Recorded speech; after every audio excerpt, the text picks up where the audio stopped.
반갑습니다. 저는 김성희입니다. 투자 결과에 대해 법적인 책임을 지지 않으며 투자 손실은 투자자에게 귀속이 되니 스스로 판단을 잘해야 합니다. 또한 설명과 달리 모든 공개 로드맵 진행 사항은 주최 측에 의해서 변경이 될 수도 있습니다. 그리고 준방송이 도움이 안 된다고 생각하는 사람은 제발 부탁드리는데 안 듣기를 당부를 드립니다. 네. 도움이 안 된다는데 듣는 사람은 무슨 생각인지 잘 이해가 안 가더라. 그런 생각이 좀 들었습니다. 자, 지갑 해킹이 요즘에는 조금 덜한 것 같아요. 저한테 문의 오는 게 조금 줄었어요. 이제 많이 이해를 하셨나 봐요. 해킹이 자주 발생하는 경우는, 어떤 많은 곳을 스쳐 지난 그런 스마트폰. 다시 얘기하면 많은 것을 열어보고 옳은지 그른지를 모르고 열어보는 링크들. 그런 곳에 메타마스크 지갑이든, 트러스트 월렛이든, 토큰에셋이든 뭔가 하여튼, 어, 어떤 것들을, 토큰에셋은 아니고 어떤 것들을 스마트폰으로 많이 해보고 나서 거기에 지갑을 깔으면 안전하지 않을 수도 있다. 그래서 저도 초기화된 폰에다가 지갑은 안전하게 두고 평소에는 와이파이를 꺼놨다가 와이파이를 켜서 이동을 하거나 거기다가 토큰을 더 담을 때 켜서 메타마스크를 활용하고 있다. 이렇게 이해를 하시면 되겠습니다. 사실은 오늘도 그 택배 문자가 왔는데 링크를 눌러서 이렇게 해야 되는데 실제로 문 앞에다가 그 택배 물품을 요즘 놓고 사진을 찍어서 보내잖아요. 그런데도 불구하고 제가 그 링크를 안 열어요. 네. 요즘은 더 고도화돼 가지고 어, 예를 들어서 택배를 집 앞에다 갖다 놓고 내가 시킨 게 아닌 택배야 다 물어봐도 그래서 거기 있는 전화번호로 전화를 걸었더니 몇 동 몇 호에 사시는 어, 여기는 이렇게 왔다. 그리고 이름을 알려주고 전화번호를 알려주면 거기다가 네, 그 개인정보를 털어가는 그런 형태들도 있어요. 스마트폰을 요즘 빌려주면 어때요? 빌려주면 큰일 나죠. 들고 튀거나 거기 악성 코드 하나만 갖다 심어도 그냥 뭐 URL 짧은 것들을 갖다 심으면 여러분 폰은 여러분 폰이 아니다. 이렇게 이해를 하시면 되겠습니다. 참 주의를 해도 끝이 없는 것 같아요. 모르는 건 그냥 안 하는 게 상책이다. 그렇게 생각이 듭니다. 우리 프로젝트들을 이렇게 많은 멤버들이 들어와서 활동을 하는데 레이지로 나카자토, 알렉산더 하르투얀, 알벤 케인 또는 존 카바나 또는 토마스 부, 에반 등등 많은 사람들이 여기 와 이분 빼면 또 싫어하니까 윤석호 대표님 네 이런 많은 전 세계적인 베테랑들 그중에 최근까지 제가 이제 가장 가까이 활동하는 걸 느꼈었던 게 리그 오브 레전드를 만들었던 토마스 부 굉장히 열심히 하고 있는 것을 알 수 있고요. 어떤 분이 토마스 부 들으라고 하는지 텔레그램 창에다가 가격이 이렇게 험난하니 토마스 부는 가격을 좀 신경 써달라 이런 얘기도 올렸더라고요. 근데 좋은 얘기 같아요. 음. 뭐 어디 부탁할 데가 없으니까. 자, 맨 왼쪽에 위에 있는 분이 이제 이상윤 대표잖아요. 이상윤 대표의 과거의 글들을 제가 조금 찾아봤어요. 그랬더니 2004년도 12월 24일 9시 10분 뉴스에 판타그램 해가지고 판타그램의 이상윤 대표의 역사는 한국 게임 산업의 10년 역사와 맥을 같이 한다. 뭐 이러면서 쭉 이렇게 올라왔어요. 내용들을 보니까. 그래서 판타그램의 판타그램은 게임 시장이 선택한 온라인 롤플레잉 게임, MMORPG 장르에는 관심이 없다 등등의 어떤 이야기들을 써놨죠. 또 다음 것도 한번 보면, 얼굴이, 네, 깜놀이죠. 네, 이상윤 판타그램 사장, 게임 개발자 꿈꾸는 대학생 만난다 하면서 2006년도에 보니까 엑스박스 360 게임으로 전 세계로부터 집중 조명을 받았던 비디오 게임 1990 Nights. 어? 그래서 게임 개발을 주도한 이상윤 판타그램 사장에 대한 N3 의 국내 정식 발매를 앞두고 게임 개발자를 꿈꾸는 대학생 99명을 대상으로 특별 강연을 펼친다 해서 이런 글도 이제 올라왔어요. N3.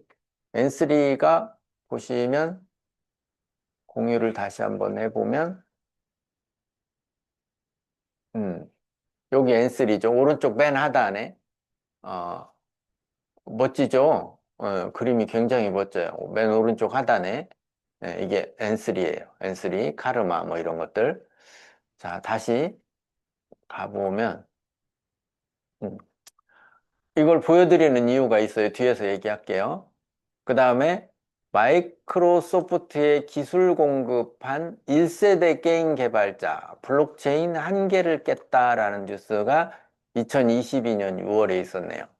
이상윤 블룸 테크놀로지 대표, 올여름 킹덤 언더 파이어 온 로커스 체인 출시.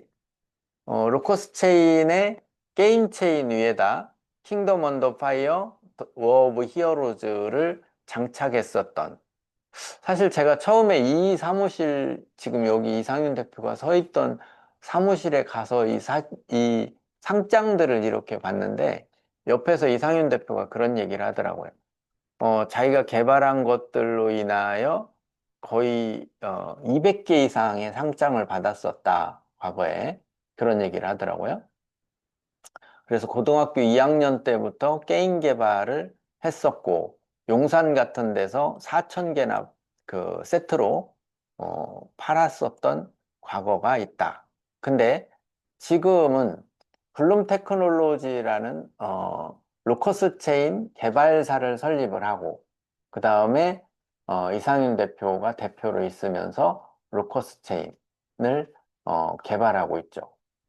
그 이후로는 이제 이 로커스 체인의 핵심 기술들을 가지고 어, 업데이트를 하고, 이제는 테스트넷, 제가 볼 때는 1단계는 지난 것 같고 2단계나 3단계 정도로 진행을 하고 있는 것 같아요.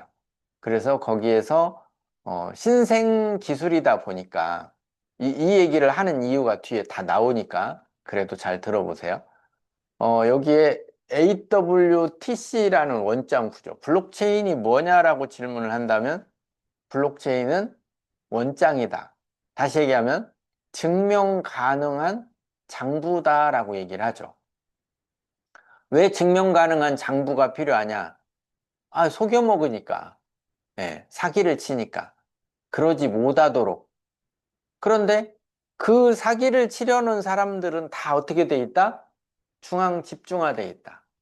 누군가가 컨트롤을 한단 말이에요. 그걸 조작하고 바꾸고, 그것을 블록체인으로 조작하고 이중장부를 만들지 못하고 사기를 치지 못하도록 만드는 기술, 그게 블록체인이죠. 그쪽으로 이제 갈아타는 거죠.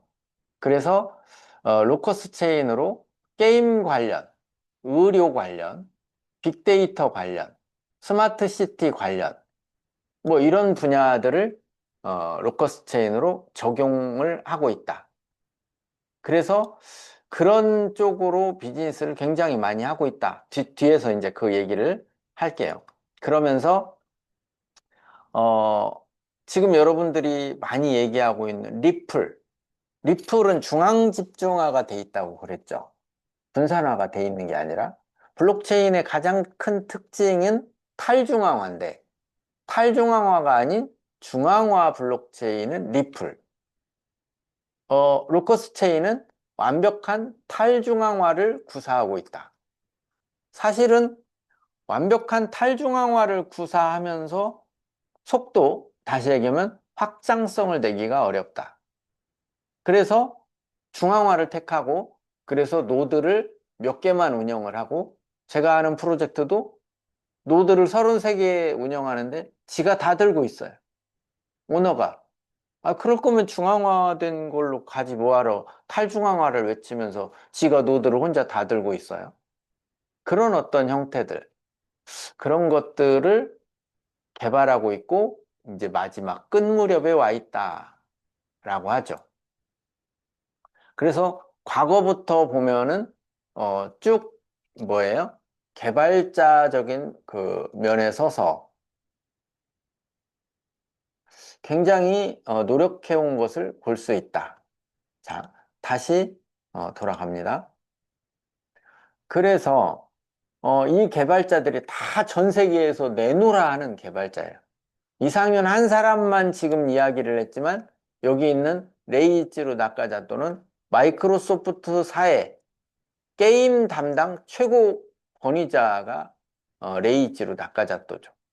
알벤 케인, 미국의 컨투어라는 AI 회사를 가지고 있고 그 컨투어라는 AI 회사가 미국의 일기예보를 예측하는 AI 시스템을 가지고 있는 게 알벤 케인이죠. 이영구 부사장님 같은 경우 지금은 이제 명칭들을 자주 바꾸니까 부사장인지 아니면 어떻게 돼 있는지 모르겠지만 이영구 부사장님은 지금 킹덤 언더 파이어 시리즈를 다 만들었었던 장본인이죠. 지금은 로커스 체인의 기술 위에 NFT화하고 블록체인 시스템에서 게임을 돌리는 핵심 기술 엔지니어죠. 지금 멀티버스 프로젝트를 상용화하기 위해서 최선을 다하고 있는 모습을 볼 수 있고요. 그 옆에 계시는 분은 장주영 PD죠. NC소프트의 상무이사 출신이고 리니지 이터널의 경제 모델을 입혔었던 장본인. 물론 이상윤 대표님도 NC소프트의 부사장까지 하다가 김택진 대표 밑에서 있다가 나왔죠. 나와서 차린 회사들인 거고. 윤석호 대표는 뭐 대한민국의 PC방에서는 누구나 다 알아요. 거기를 다녔던 애들은. 포트리스라는 게임으로 개발자로 유명하신 분이죠. 지금 현재 포트리스 W, 포트리스 M 이런 것들을 개발하고 있는 거고요. 알렉산더 하르투야는 퍼블리싱 기업으로서 러시아 기업의 러시아에서 가장 큰 게임사를 가지고 있었던 분인데 러시아가 이제 전쟁 중이면서 다른 나라에서 개발자들을 데리고 퍼블리싱을 하고 있는 그런 모습을 볼 수 있고 러시아의 가장 큰 게임사의 오너가 우리 프로젝트에 참가한다는 것만으로도 굉장히 흥미로웠었던 시점이었죠.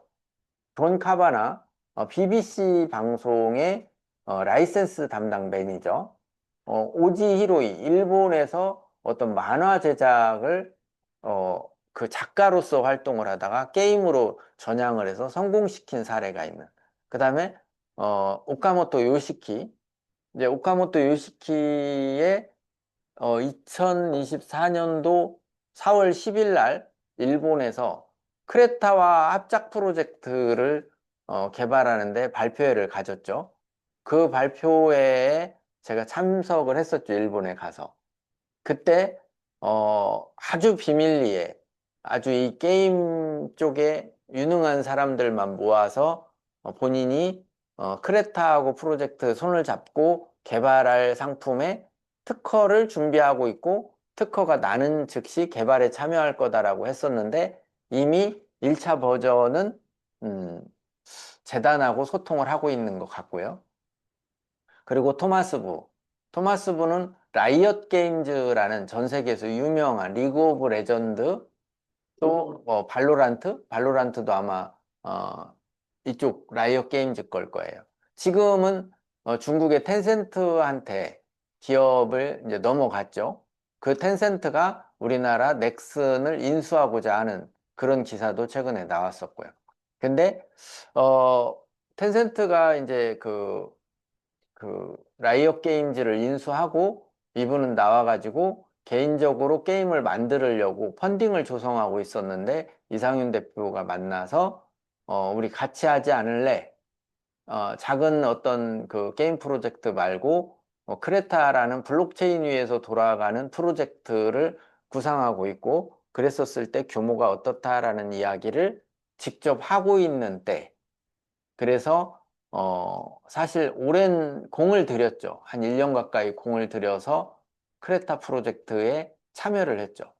지금도 우리 아들도 리그 오브 레전드를 하고 있고 PC방 가면 점유율 1위가 거의 리그 오브 레전드인 경우가 많죠. 자, 크레타 프로젝트는 멀티버스라는 프로젝트가 있어요. 멀티버스를 잠깐 한번 보고 올까요? 멀티버스. 조금만 보고 올게요. 음, 멀티버스.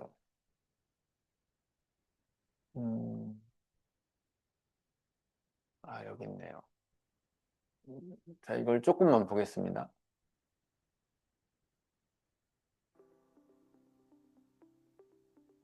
공유가 들어갔겠죠? 안 들어갔네.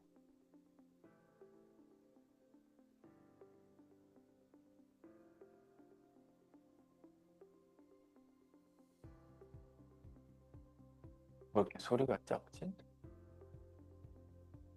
잠깐만, 소리가 좀 커야 되는데.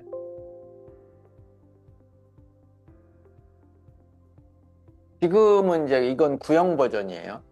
지금은 이제 많이 업데이트가 됐을 거라고 생각이 듭니다. 업데이트 되고 있는 것들은 현재 다 공개가 되지 않고 있어요. 일단 이런 캐릭터들을 많이 만들어서 이게 이제 멀티버스 공간이죠. 이게 초기 버전이에요. 그 후에 멀티버스 공간은 훨씬 더 디테일하고 거기에 이제 로커스, 크레타, 전시관도 있고요. 설명장도 있고 나이트도 있고 다운타운도 있고 다운타운으로 내려가면 게임도 실제로 해볼 수 있는 이게 이제 설계도죠. 이거는 이제 제작자들만 볼 수 있는 설계도. 네, 이런 것들을 이제 고도화 작업을 하고 있는 거예요. 제가 볼 때는 머지않아 출시를 해보려고 고도화 작업을 하고 있는 것 같아요. 그래서 여기에 이제 다양한 캐릭터들을 만들어서 이 캐릭터들도 사고 팔수 할 수 있을 정도로 NFT화하는 그런 과정들이 있고요. 자, 이쪽은 이제 그 아까 멀티버스 공간에서 다운타운 공간으로 내려오면 게임이 시작이 되죠. 이런 슈팅 게임들이나 여기에 붙이려고 로이드 캐피탈하고 붙어서 지금 펀딩을 조성하고 있는 거고요. 과거에는 두바이에 크레타 사무실이 있었던 걸로 알아요. 제가 뭐 사진으로만 봤습니다. 직접 뭐 가보지는 못했었고. 근데 지금은 이제 로이드 캐피탈하고 아마 사무실을 합작해서 같이 쓰고 있지 않나 싶고 거기서 미팅들이 이루어지고 있는 것 같아요. 굉장히 바쁜 활동을 보낸다라고 얘기를 하더라고요.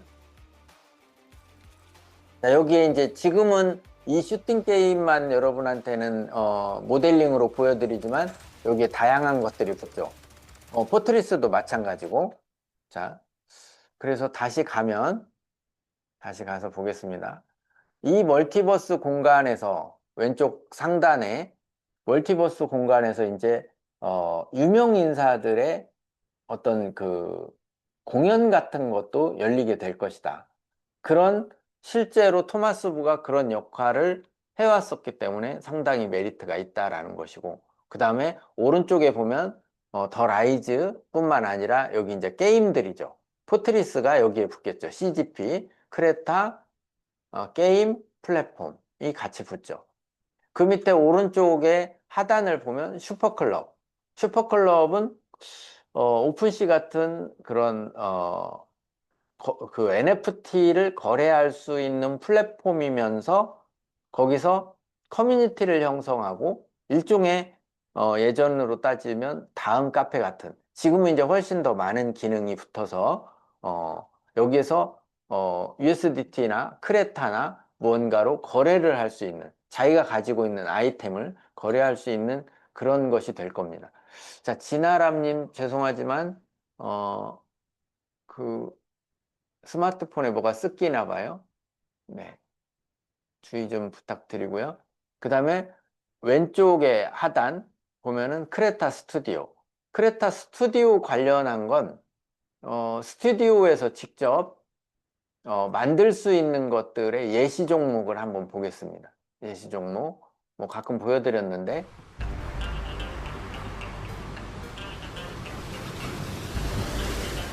공자, 있을 것 같아서 하고, 네.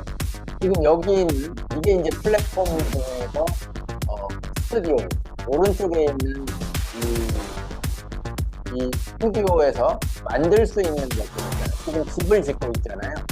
집을 짓고 있는 것을 오른쪽에서 클릭을 해서 끌어다가 놓고 이게 수영장을 만들거나 낚시터를 만든다거나 아니면 공연장을 만든다거나 이런 것들이 가능한 그런 플랫폼 기능이 바로 이 스튜디오입니다.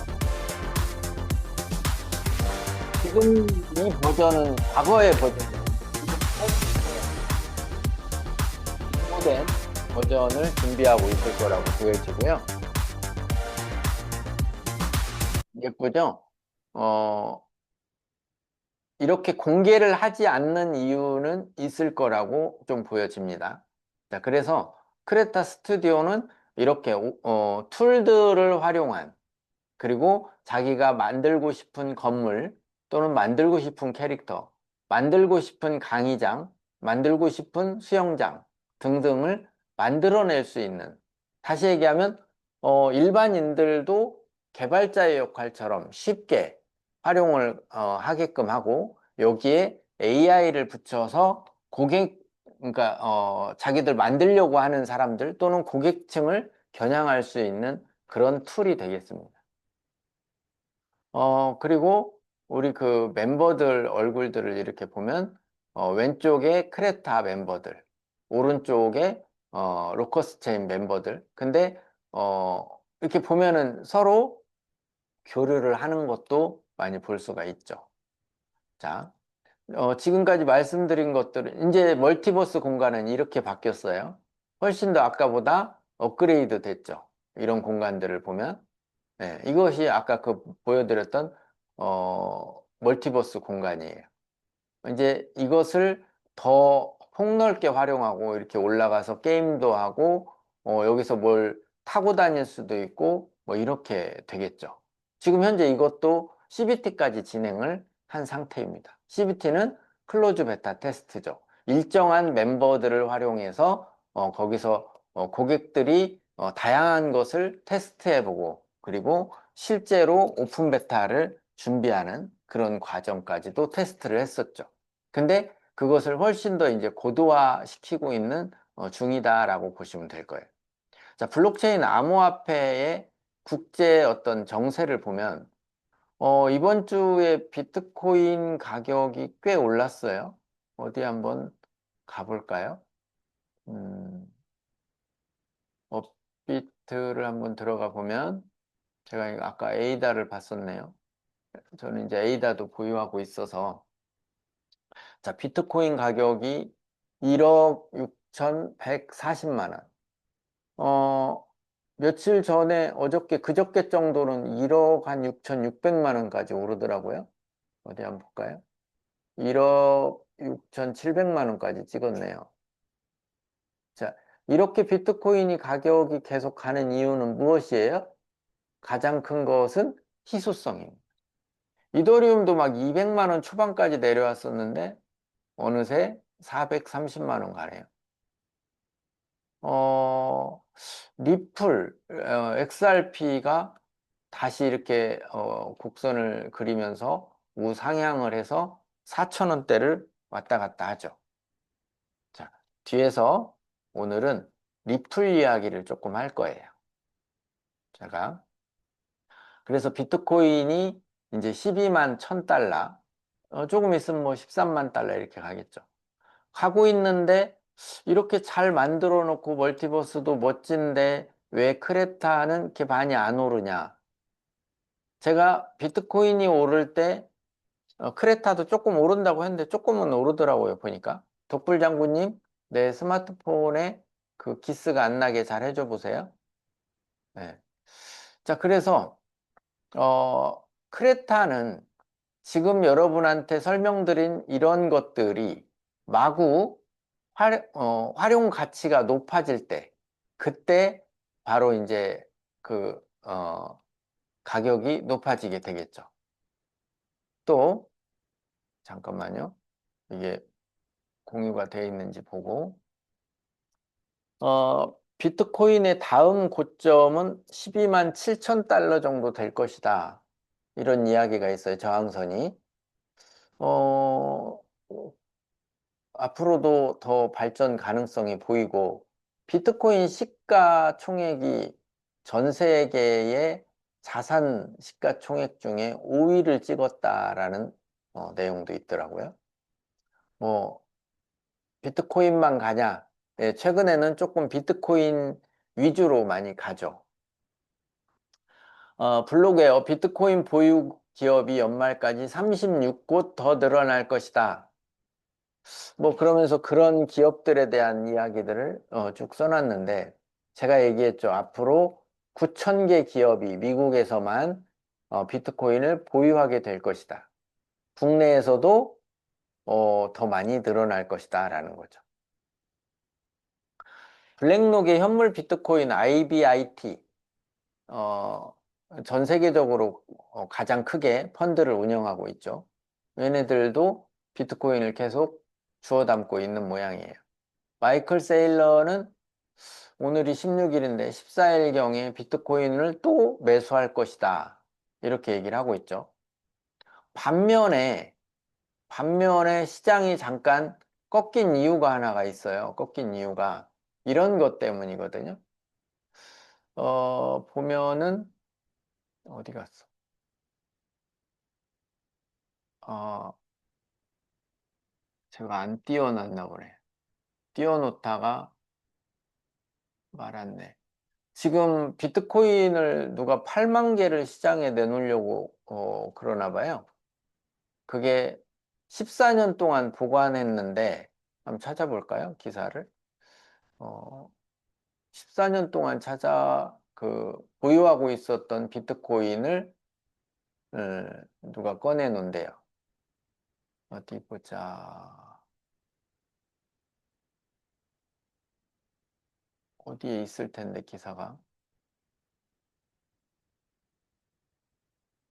보여주려고 하면 잘 안 보여. 어,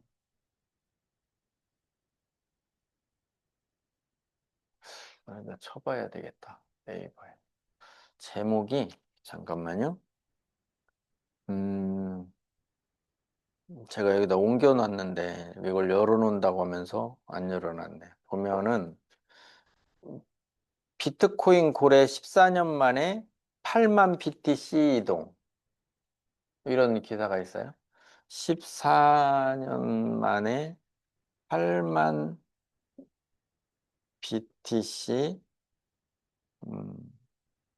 이동. 한번 볼까요? 휴먼 비트코인 고래 8만 BTC 이동 첫 현금화 정황 이렇게 있네요. 보니까 14년간 잠가놨대요. 비트코인 고래가 8만 BTC를 이동시켰다. 더블록은 온체인 데이터 어쩌고 저쩌고 해서 14년간 휴먼 상태였던 비트코인 고래가 8만 BTC를 이동시켰다. 이 중 약 2만 BTC를 갤럭시 디지털에 이체한 것으로 나타났다. 이때 14년 전에 8만 BTC면 얼마일까요? 8만 BTC 한번 쳐보겠습니다. 제가 계산으로. 8만 곱하기 1억 6천으로 잡아보면 이거 어떻게 세기가 좀 어렵네요. 억, 10억, 100억, 1000억, 조, 10조. 12조? 12조 정도 되는 모양인데요. 네, 뭐 저렇게 조가 많으면 어떻게 다 쓰죠? 네. 근데 놀라운 건 뭐냐면 어, 저 사람이 진짜로 이 비트코인의 위력을 알아서 갖고 있었을지 어쩔지는 모르겠지만 초기 멤버 중에 그런 시장이 올 거다라고 생각한 누군가이지 않을까 그런 생각을 좀 해봅니다. 그 이유도 뒤에서 조금 얘기를 할게요. 어떤 분석가가 비트코인 신고가 랠리는 과열이 아닌 미국 재정위기 우려 때문이다. 이런 얘기를 해서 쭉 이야기를 써놨어요. 베트남 가상자산 법제화로 동남아 디지털 금융 허브로 시동 중이다. 미 중앙은행 총재가 민간 스테이블 코인 발행을 경고하고 예치금 토큰화에 집중해야 한다. 뭐 등등 있어요. 시간상 제가 뒤로 좀 넘어갈게요. 어, 여기 보면 제가 이제 오늘 리플 얘기 잠깐 한다 했죠. 리플을 물어오는 분들이 많아서 그래요. 왜 리플은 오르지 못하나? 이것도 이제 조금 지난 뉴스가 됐네요. 보면은 리플이 오르지 못하는 시점도 비트를 살짝 들어가 보면 벌써 며칠이 지났죠. 이게 일이니까. 그때 이제 떠들던 얘기인 것 같은데 이제 또 다시 시작이 돼요. 근데 보면은 리플이 중앙 집중 구조가 발목을 잡고 있다 이런 얘기를 해요. 그래서 중앙 집중 구조를 리플이 탈중앙화로 바꾸기는 어려워요. 리플을 누가 만들었나를 이렇게 살펴보면 어, 이 제드 맥칼럽이라는 사람이 누구냐면 마운트 곡스를 처음에 만든 사람이에요. 마운트 곡스를 만든 사람. 근데 제드 맥칼럽 말고 리플이 생겨난 건 우리 여기 업비트의 자료를 보면 리플이 생겨난 게 언제라고 써 있어요? 2012년 이렇게 써 있잖아요. 2012년.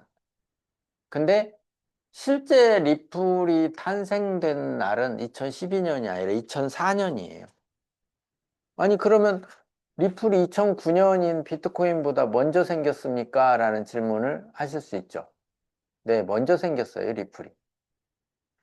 어, 그때 당시에는, 2004년도에 만들 당시에는 사실은, 은행 시스템 어떤 부적합 요소를 해결하기 위해서 암호화폐가 아니라 핀테크 기술, 네이버의 핀테크처럼, 그것을 만들었는데, 라이언 푸거라는 사람이 이제 그런 생각을 했대요. 페이팔에 이메일 전송을 하는 걸 보면서 이메일을 전송할 수 있다면 가치도 전달할 수 있지 않을까라는 생각으로, 어, 이제 이 리플을 조금 더 업그레이드를 좀 시키고 있었던 거죠. 그래서 인터넷을 통해서 가치 전송 연구를 하다가 이제 뭘 만들었냐면 개인이 개인에게 직접 송금하게 가능하도록 이제 설계를 한 것이고 그때 당시의 명칭은 리플페이였다. 그리고 2009년도에 비트코인이 탄생을 하고 나서 블록체인 위에서 작동하는 시스템을 검토해 보니 이게 가능성 있어 라고 생각이 들어서 제드 맥칼럽이 마운트 곡스를 팔아버리고 그리고 리플을 잡아요. 그래서 제드 맥칼럽이 리플의 가능성에 투자를 한 거죠. 자기 나름대로. 그리고 어, 리플페이를 현존 은행 시스템을 개선하는 것에 착안을 해서 엔지니어를 영업하고 리플 레저를 개발합니다. 리플 레저는 뭐예요? 리플 레저는 블록체인 시스템이에요. 리플 네트워크는 은행 송금만 시스템이죠. 이 두 가지를 가지고 있죠. 지금은 이제 더 리플이 늘려가고 있는 거예요. 그래서 이제 그 마운트 곡스를 매도하고 제드 맥칼립이 생각했었던 거는 비트코인은 너무 느리다. 느린 이유는 채굴을 하고 전에 작업 증명했었던 것을 대조를 해야 하고 시간이 너무 걸리니 중앙화로 만들어야지 하고 중앙화 시스템을 만들어요. 그래서 검증 노드 수를 적게 만들죠. 검중 노드 수가 늘어나면 어때요? 전부 다 합의하는데 오랜 시간이 걸리니까 검증 노드 수를 적게 들이고 송금 속도를 3초에서 5초 사이로 가능하도록 만든 거예요. 그래서 현행 송금 시스템 개선을 목적으로 탄생을 했는데 모든 블록체인 기술은 빠른 송금 시스템, 빠른 데이터 전송 이런 것들을 가져가려는 게 꿈이죠. 그래서 모든 암호화폐 프로젝트의 꿈은 속도예요, 속도. 그것을 이뤄낸 것이 뭐냐면 로커스 체인이죠. 로커스 체인이 가지고 있는 기술. 그 로커스 체인 위에 플랫폼을 만드는 것이 크레타죠. 자, 제드 맥칼럽을 보면서 제가 좀 배울 점이 있어서 여기다 이제 올려놨는데 활동을 보면은 제드 맥칼럽은 미국의 프로그래머이면서 사업가면서 사회활동가예요. 이동키라는 당나귀를 개발했었던 사람이 제가 어디서 이동키를 들어봤었다라고 생각을 했었는데 보니까 체크를 해보니까 음, 이동키가 P2P 사이트예요. 다시 얘기하면 드라마를 못 봤는데 예전에는 지금은 이제 넷플릭스라는 게 있어서 보지만 비디오 테이프가 있었을 때에는 비디오 테이프를 빌려오기 전에는 이 P2P 사이트를 활용을 많이 했죠. 그래서 지금도 제가 생각해 보면 무슨 큐 파일 뭐 이런 것들 그래서 거기에서 어둠의 버전 윈도우도 제가 좀 이렇게 많이 갖다 썼던 기억이 좀 있어요. 근데 이 이동키를 개발했었던 사람이 마운트 곡스를 개발하고 리플의 가능성으로 리플을 취득하고 그러니까 일종의 사들이고 그 다음에 지금은 어때요? 스텔라 로맨을 만든 사람이 이 사람인 거죠. 그리고 마운트 곡스를 그 비트코인 거래소로 전환한 게 2010년이래요. 2011년도에 마운트 곡스를 일본에 살던 프랑스인 마크 카펠레스한테 판매를 하고 2011년도에 XRP 리플 프로토콜을 개발하고 리플 CTO로 재직을 했다가 2013년도에 리플을 떠나면서 리플을 90억 개를 가지고 나갔대요. 뭐 자기 보상이죠, 이거는. 야, 90억 개면 도대체 뭐 어떻게 되는 거예요? 그러면서 2014년도에 7월 31일 날은 스텔라 로맨을 발행을 했네요. 이더리움이 2015년 7월 31일이죠. 그거보다 딱 1년 전이네요. 스텔라 로맨을 발행한 게. 그렇게 하면서 만들었었는데 제가 이 이동키도 이렇게 들어가 보니까 어, 그 P2P 사이트 이 P2P 전송하는 방법에 이제 여기도 나오네. 버디버디, 하두리 뭐 이런 얘기들 다 나오네. 한국 것도 뭐 무슨 프로나 이런 것들. 근데 그런 꾸준한 노력들이 있어서 지금 리플을 이렇게 어느 반석에 올려놓았고 그 뒤로는 이제 브래드 갈링하우스가 사실은 제드 맥칼럽이 브래드 갈링하우스랑 이런 이제 멤버들을 다 뽑아서 쓰다가 쳐내려고 그랬는데 반대로 모함을 받아서 이제 제드 맥칼럽이 떨어져 나오게 되는 이제 그런 과정이 있었던 거죠. 제가 왜 이 이야기를 하냐면 이 사람이 전신이 뭐 태어난 건 1975년생 전신이 로커스의 이상윤 대표 몇 년생이에요? 1971년생인가 그럴 거예요. 그리고 고등학교 때부터 게임을 개발하고 그리고 비트코인에 몰입을 하게 아니 이 코인에 몰입을 하고 블록체인에 몰입을 한 이유가 있었어요. 2013년도에 게임을 이제 그 총괄을 하고 있었는데 이상윤 대표를 찾아온 사람이 있었대요. 찾아온 사람이 지나고 보니까 우지안 밑에 있었던 사람, 이 우지안 누군지 알죠? 어, 그 우지안 밑에 있었던 사람 같더래요. 그래서, 블록체인 그 채굴 프로젝트, 채굴 풀을 만들어 달라고 왔었답니다. 그래서 그때부터 이게 뭐길래 저러지 하면서 이렇게 쭉 들여다보니까 도대체 블록체인이라는 것은 쓸 수가 없더래요. 이게 가능성이, 이렇게 해가지고 가능성이 있을까 싶었던 거죠. 근데 그것을 뜯어 고쳐서, 이렇게 하면 되겠다라고 설계를 하기 시작한 것들이 바로 로커스 체인인 거죠.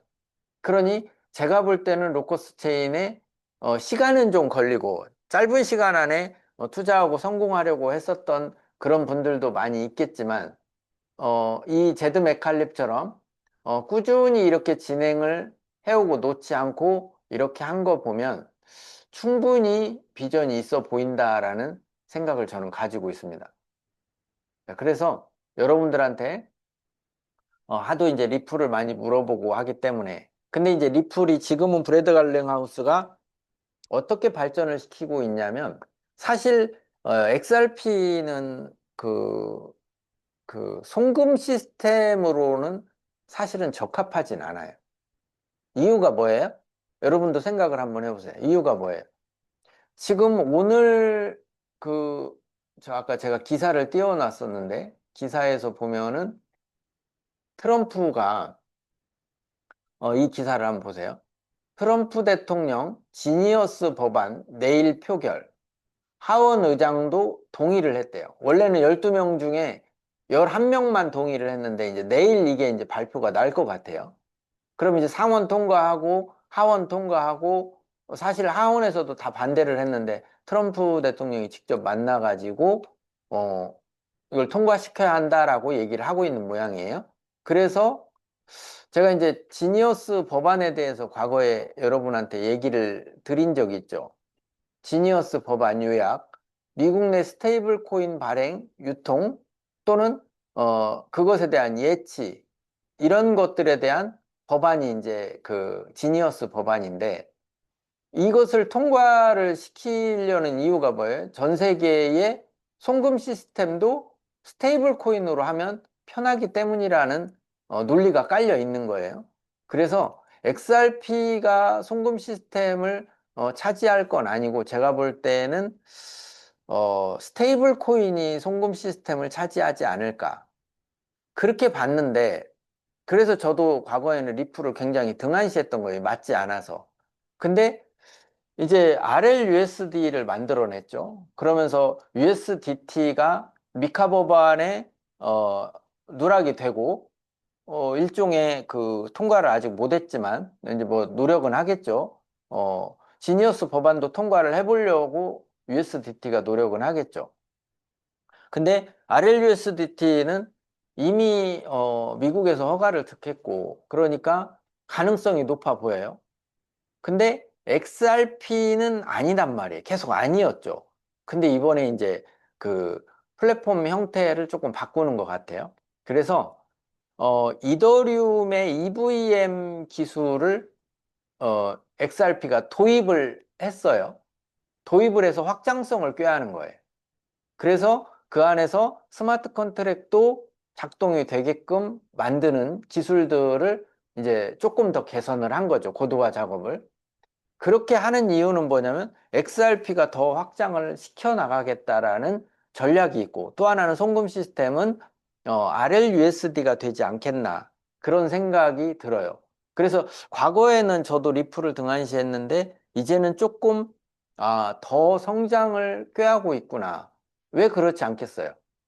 그래서 확장성을 조금 높이는데 아직은 탈중앙화가 안 되죠. 왜 그러냐면 탈중앙화를 리플이 XRP가 하게 되면은 속도가 느려지는 문제가 있기 때문에. 근데 왜 제가 이런 이야기를 하냐면, 이런 것을 미리 설계한 사람이 있죠. 누구예요? 이상윤 대표예요.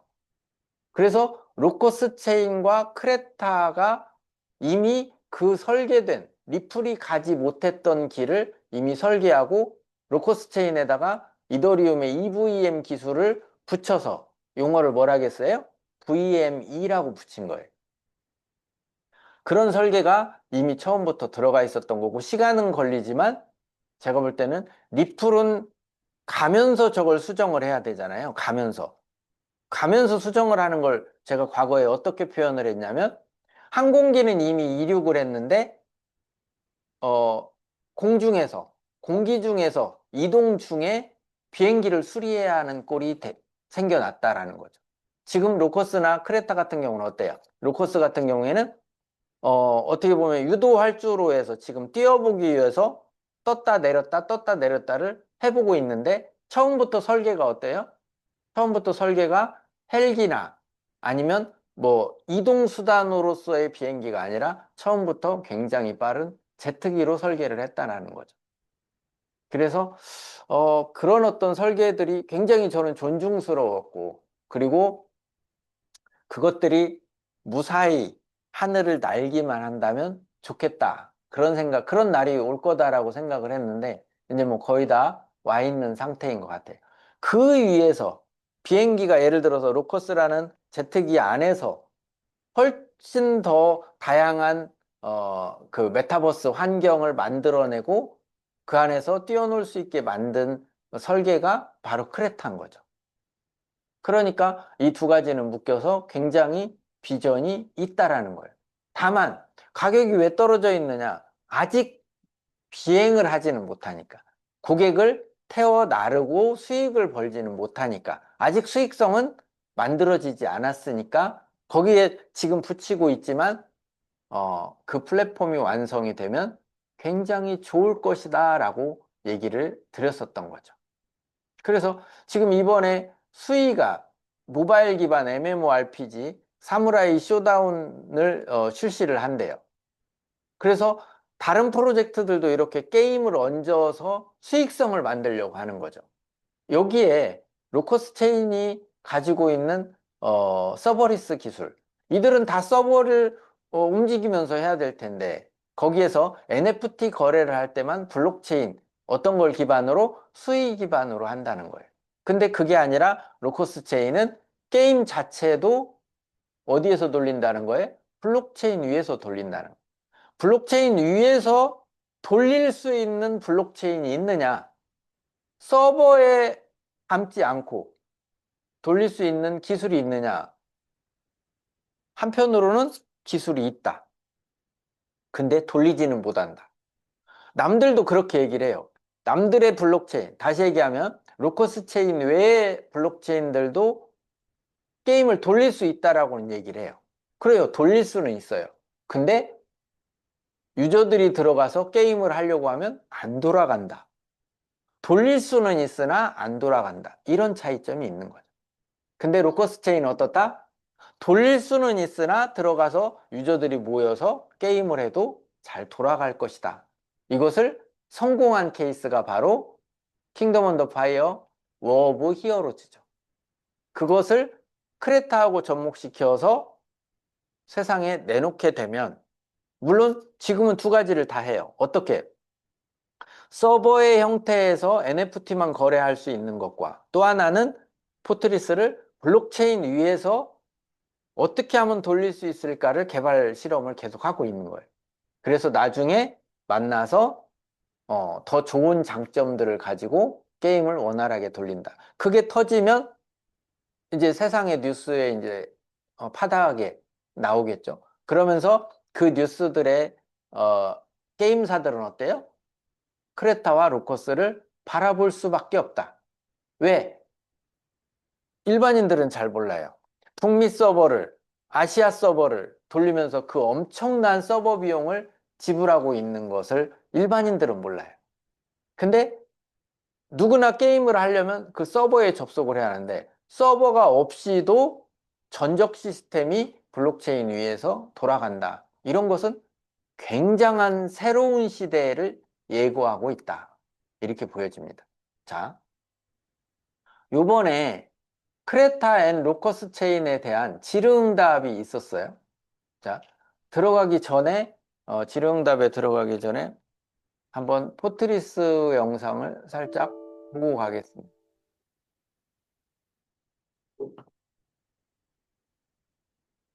자, 이거죠. 공유 되었죠?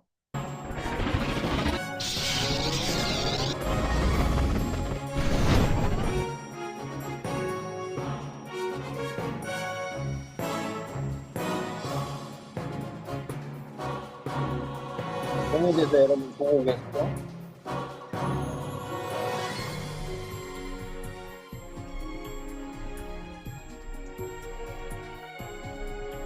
이것이 서버를 잡아먹지 않고, 다시 얘기하면 서버를 잡아먹는다는 건 서버를 서비스하는 비용이 또 들어간다. 클라우드에서 들어간다. 서버에서 들어간다. IDC 센터에 넣어놓고 돈을 내가면서 서버를 돌리고. 근데 이것이 블록체인 위에서 서버 없이 돌아가게끔 한다면,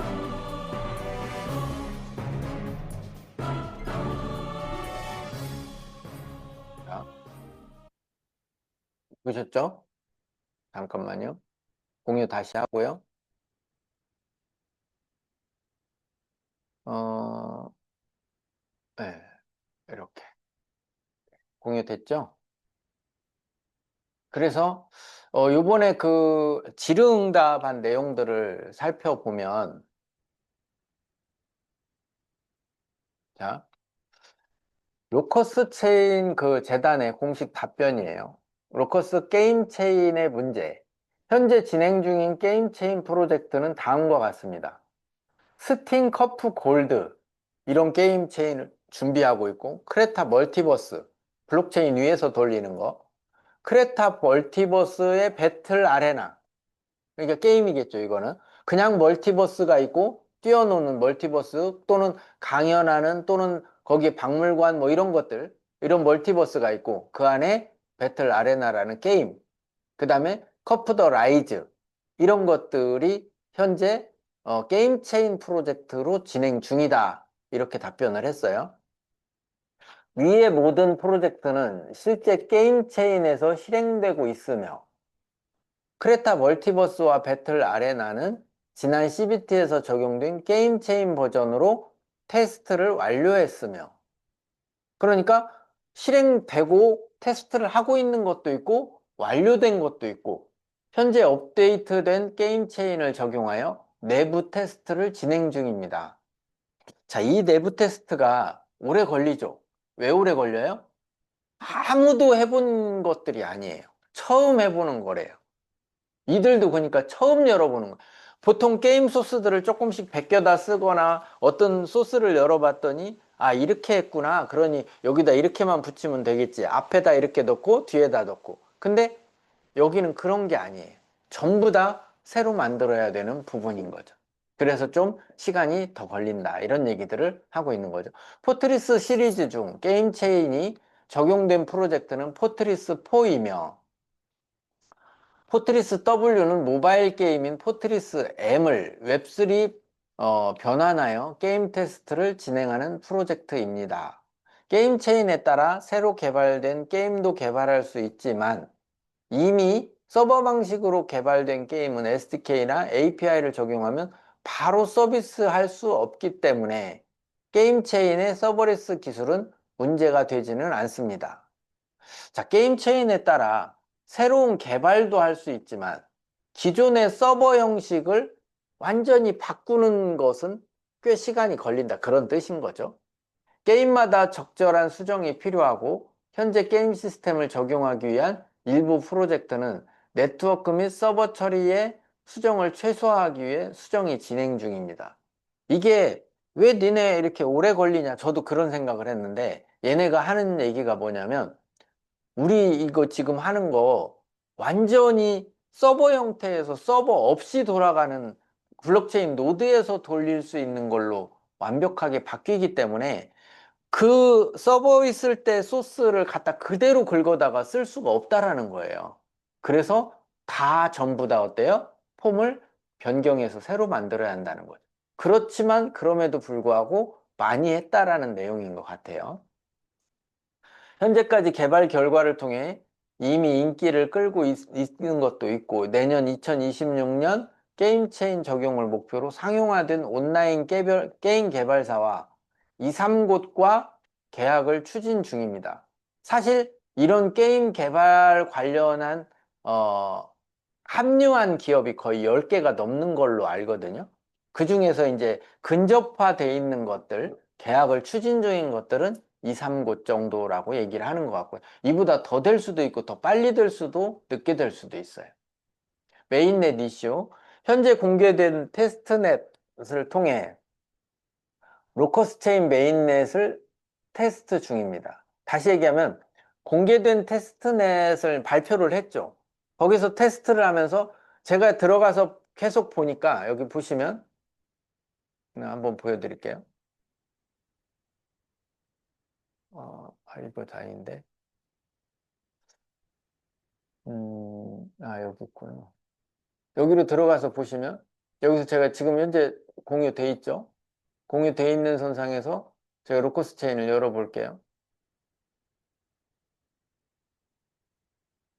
자, 열리고 있죠. 자, 여기에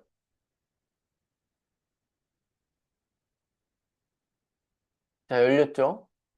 그리고 여기 안에 시스템 토큰 생성하면 어, 발행량은 200만 개. 네, 확인. 자, 바로 여기 밑에 한 줄이 더 생겼죠. 이런 것도 지금 몇 번째 업데이트를 하나 몰라요. 또 하나는 크레타도 한번 보겠습니다. 크레타도. 크레타.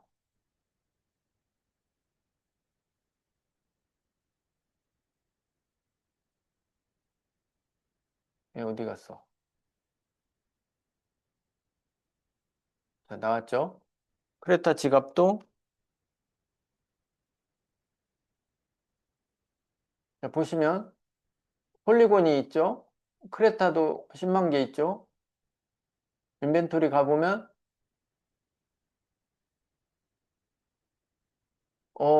NFT 구매한 것들 여기 다 뜨죠? 여기 이제 캐릭터 구매한 것들도 뜨고 이렇게 다 연결이 다 붙어 있어요. 그러니까 이것을 붙여놓은 이유는 뭐예요? 이제 활성화를 준비를 한 거죠. 그죠? 왜 대답이 없어요? 저만 얘기하고 있으니까 대답이 없죠. 자, 그렇게 해서 이제 주변 그 상황들을 계속 이렇게 업데이트를 해가고 있는 거예요. 그래서 테스트넷을 통해서 계속 업데이트를 하면서 테스트 중이다. 5월 NFT 업데이트 이후 6월 코인 관련 세부 정보 추가 업데이트, 채굴 및 토크노믹스 내부 테스트가 완료된 후 업데이트할 예정입니다. 그러면 이제 채굴도 붙는다는 거죠. 그 안에 토크노믹스도 붙고 로커스 체인 웹사이트 로드맵 공개된 바와 같이 2025년 메인넷 오픈을 목표로 개발과 사업 개발이 동시에 진행 중이며 3분기에는 외부 사업 개발 이슈가 성과를 낼 것으로 예상합니다. 근데 저는 두 가지예요. 하나는 이 말이 맞을 수도 있고 지금까지 얘네들이 조금씩 늦었었던 것처럼 좀 더 늦어질 수도 있다. 3분기에는 외부 사업 개발 이슈, 외부 사업 뭔가를 하고 있나 봐요. 성과를 낼 것 같다. 이렇게 얘기도 해요. 공유돼 있죠? 네. 자, 그래서 이제 여기에 대한 구체적인 외부 협업 이슈는 어떤 거냐?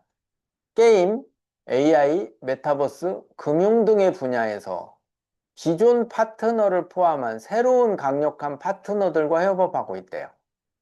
이거 못 알려주잖아요. 게임은 어떤 게임이고, 이거 알려주면 안 되거든요.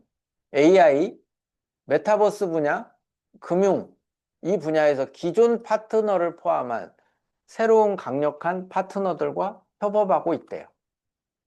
나열은 못해요, 지금.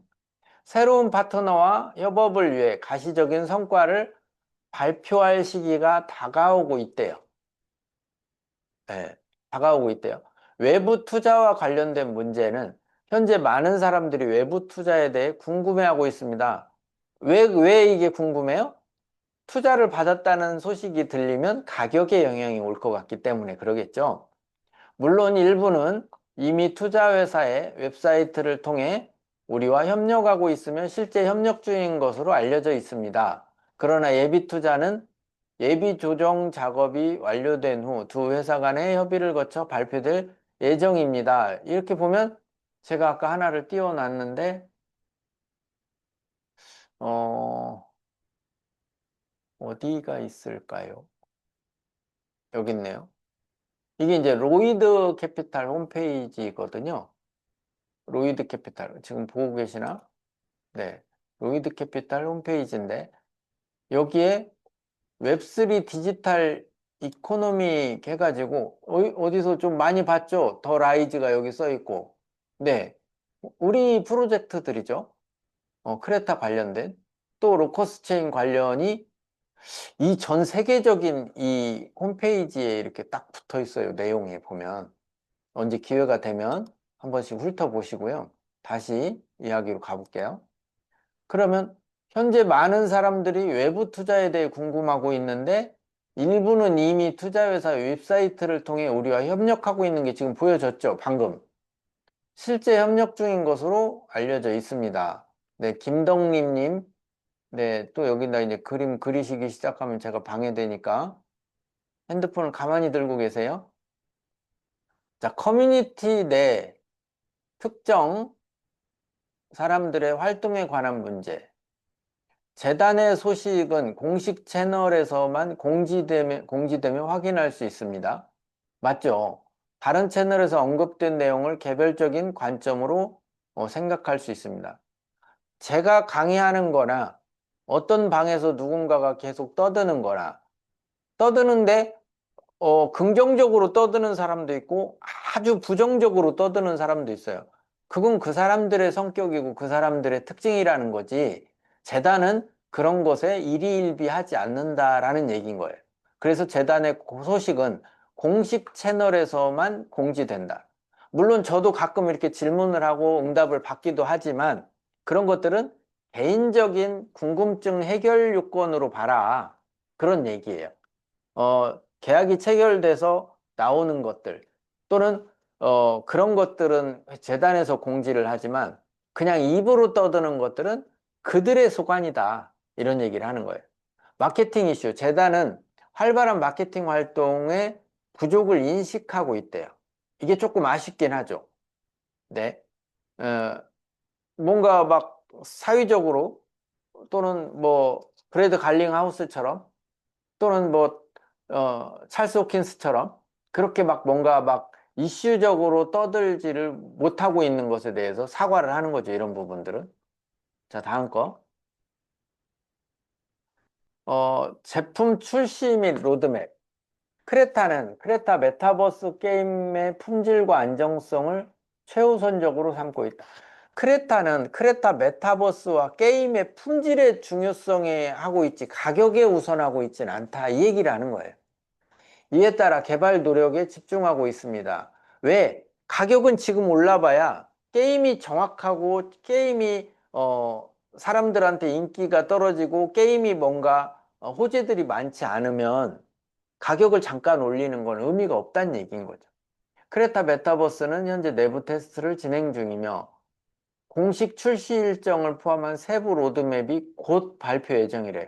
메타버스의 멀티버스 그 안에 있는 것들은 제가 볼 때도 머지않아 나올 것 같아요. 첫 번째 게임 출시작인 포트리스는 올 하반기에 오픈 베타 테스트와 공식 출시 목표로 하고 있고 이 게임은 출시와 동시에 PC와 안드로이드를 지원하며 다시 얘기하면 스마트폰에서도 지원하며 3, 6개월 이내에 맥 컴퓨터와 아이폰에서도 지원을 할 예정입니다. 주요 마케팅 캠페인과 홍보 활동은 게임의 OB팀이 크레타 메타버스 공식 출시와 함께 시작하지 지금은 않는다. 이해를 해달라 이런 얘기네요. 지금은 어, 공식 그 활동을 안 한다. 이런 얘기예요. 업데이트된 로드맵은 곧 공유, 왜 그러냐면 게임이 잘못 처음에 사람들한테 인지도가 생겨나면 박살날 수도 있거든요. 그래서 완벽하게 해서 사람들이 흠잡지 않을 그만큼은 만들어 놓겠다는 얘기인 것 같고 기술 아키텍처 및 로커스 체인 통합. 크레타는 완전한 서버리스 환경을 구현하기 위해 로커스 체인에서 개발 중입니다. 그래서 저희 개발팀은 독특한 웹3 경험을 제공하기 위해 노력하는 이런 부분 참 좋죠. 장르 전문가들입니다. 크레타 플랫폼과 게임 모두 로커스 체인에서 개발 및 운영되고 있습니다. 우선 급한 거는 먼저 서두르는 것도 있지만 궁극적인 목적은 로커스 체인 위에서 돌리는 것으로 목적인데 너무 늦는다고 하니까 이것도 해보고 이것도 해보고 또 같이 만나서 해볼 수 있는 것들도 해보고 있습니다. 이렇게 얘기하고 있고요. 로커스 체인을 특히 비디오 스트리밍 기술 분야에서 뛰어난 분산 처리 능력과 상당한 비용 효율을 입증해서 이거는 했죠. 비디오 스트리밍 기술 분야에서 뛰어난 분산 처리 능력은 이미 입증을 했어요. 저희는 이를 모든 미래 플랫폼의 기반으로 삼겠다는 약속을 굳건히 지키고 있습니다. 그래서 토큰 관련 사항, 우리는 토큰 가격 하락으로 인한 우려를 심각하게 인식하고 있고, 그러니까 재단에다 너무 많이 막 얘기를 해도 우리도 인식하고 있다 이런 얘기고, 시장 가격에 개입할 수는 없고, 우리의 접근 방식은 여기 써 있어요. 고품질 플랫폼과 컨텐츠의 성공적인 출시, 전략적 비즈니스 파트너십을 통해 크레타 토큰의 유용성과 수요를 향상시키는 것이다. 이것이 궁극적인 우리의 목적이다 이거예요. 가격 조금 떨어지고 누가 던졌다고 해서 뭐 많은 양을 내놨다고 해서 우리가 그런 것에 연연하지는 않는다. 궁극적으로 멀리 가기 위해서는 이 부분이 진행돼야 한다 이런 얘기죠. 그리고 현재 수많은 파트너십 논의가 진행 중인데 이건 얘기 못하죠. 네, 할 수 없는 것들. 최종 매모 양해 요청. 주요 글로벌 거래소와의 상장 확보를 위해 적극적으로 노력도 하고 있다. 상장도 하려고. 이러한 사안은 민감성 때문에 상장이 확정된 후에야 공식 발표가 될 예정이다. 저희는 투명하고 일관된 소통을 위해 최선을 노력하고 있으며, 그래, 좀 답답해요. 하지만 무언가, 진행되는 것들이 외부로 노출되면 안 되니까 그렇게 하고 있는 것을 이해해 달라 이런 것 같아요. 앞으로도 개발 진행 상황을 계속 알려는 드리겠지만 결정되지 않고 출시 가능한 상태가 아니면 여러분한테 함부로 얘기할 수 없어요. 뭐 그런 얘기인 것 같아요. 그래서 여러분들 이렇게 보면 지금 포트리스 준비하는 것들이나 전체적으로 준비 안 되고 있는 건 하나도 없다. 이렇게 보시면 되고요. 여기에 이제 큰 투자가 들어오면 급물살을 탈 수도 있겠다. 그때가 언제냐를 자꾸 물어보면 그거는 조금 어렵다 설명하기가 뭐 그런 내용들인 것 같습니다. 아무튼 아까 말씀드린 대로 참고만 하시고 그리고 어, 진짜로 제 강의 이렇게 별로 도움이 안 된다 싶은 분들은 들어오지 않으셨으면 좋겠어요. 그리고 어, 크레타 로커스만 이야기를 해달라 이런 분들도 안 들어왔으면 좋겠어요. 그렇게 잘 아시면 여러분들이 알아서 정보를 찾으시면 되겠고요. 저는 그냥 일관되게 제가 아는 것들 그리고 시장의 흐름들 그리고 크레타 로커스에 대한 정보가 있는 날은 없는 날은 못하지만 있는 날은 있는 선에서 여러분들한테 하고 또 에이톡처럼 뭔가 좀 좋은 것들이 여러분들한테 이익이 될 만한 것들이 있다면 여러분들한테 어떤 공익을 목적으로 알려드리는 그런 시간들을 계속 갖도록 이렇게 할 생각입니다. 오늘도 강의 들어줘서 감사하고요. 또 뵙겠습니다. 감사합니다. 감사합니다. 채팅에 뭐 글이 있는데, 아, 네. 좋은 감사합니다, 수고합니다 이런 글들이 많으신데, 네, 감사드립니다. 이만 마치겠습니다.